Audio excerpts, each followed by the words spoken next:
केंद्रीय बजट 25-26 प्रस्तुत किया गया था 1 फरवरी 2025 को।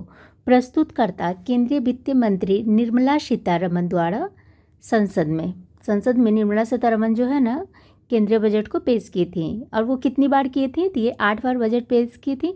और इसका थीम क्या था? तो सभी क्षेत्रों में प्रोत्साहित करते हुए सबका विकास के साथ केंद्रीय बजट 2025-26 प्रस्तुत किया गया। तो इसमें प्राथमिकताओं की संख्या थी 17।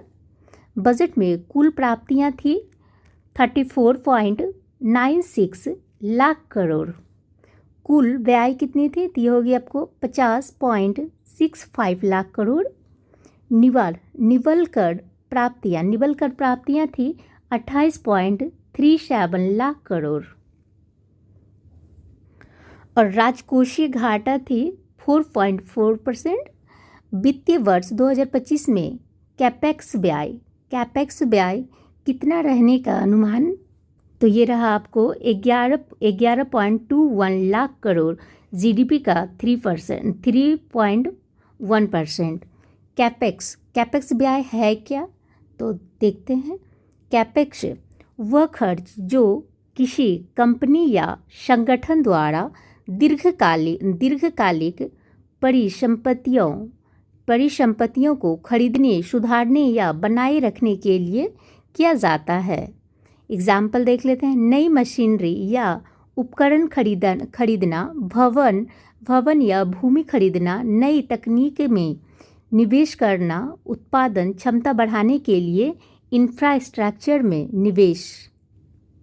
बजट 25-26 में विशेष ध्यान केंद्रित किया गया है किस पे? ये हो गया आपको कृषि। यहाँ पे कृषि, ग्रामीण विकास, समावेशी विकास, विनिर्माण, एमएसएमई, रोजगार, निवेश, ऊर्जा, निर्यात और नवाचार पे।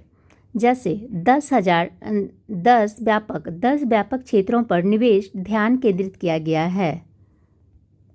महत्वपूर्ण बिंदु बजट में भारत को food basket of the world बनाने का लक्ष्य निर्धारित किया गया है।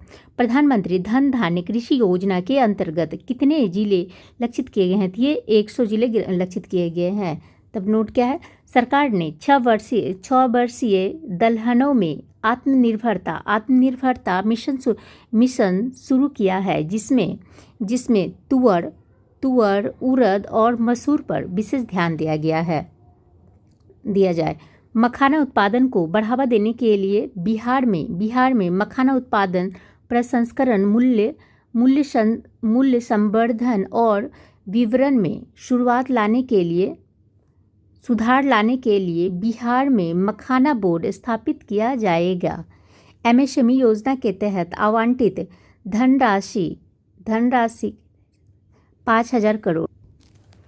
सरकारी स्कूलों के लिए कितने अटल टिकरिंग लैब्स की योजना है? तो ये होगी आपको 50,000 का, जिसमें कि 5 वर्षों में स्थापित करना है। इसका उद्देश्य होगी आपको सरकारी स्कूलों में नवाचार बढ़ावा देना।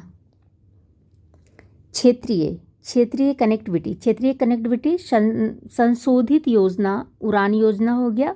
संशोधित उड़ान योजना के तहत 112 नए गंतव्य लक्षित धनराशि आवंटित होगी आपको 10,000 करोड़।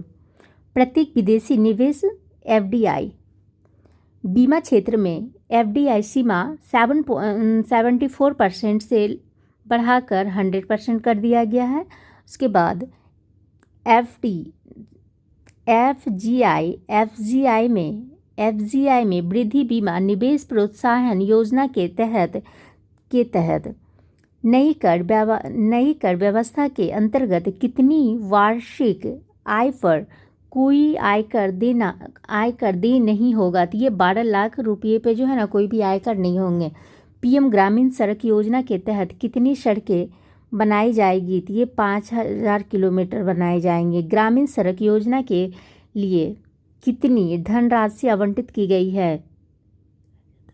तो ये 10,000 करोड़। महिला सशक्ति योजना के लिए धनराशि आवंटित की गई है आपको 5,000 करोड़ का। महिला सशक्तिकरण के लिए कौन सी योजना शुरू की गई है? तो ये प्रधानमंत्री महिला शक्ति योजना। प्रधानमंत्री महिला शक्ति योजना स्वस्थ देखभाल मिशन के तहत आवंटित धनराशि हो गई आपको 16,000 करोड़। 16,000 करोड़। नई योजना राष्ट्रीय स्वास्थ्य मिशन। Thank you.